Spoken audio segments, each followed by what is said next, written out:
مشاهدينا ونشوف التفاعل على مواقع التواصل الاجتماعي. 7 أندية مشاركة في كأس العالم للأندية.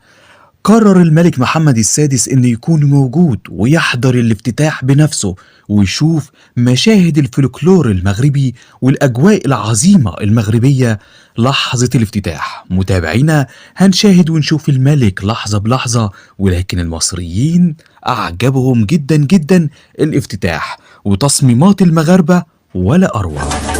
هذه إذن الأندية التي ستتنافس لتحقيق لقب كأس العالم للأندية هذه السنة. مش حاجة غريبة أبدا عندنا في مصر إن الأهلي يغلب 3-0، ده في 6 وفي غيره وفي غيره. أيوة يا جماعة، احنا عندنا في مصر بيحصل كده من النادي الأهلي بجد. ولكن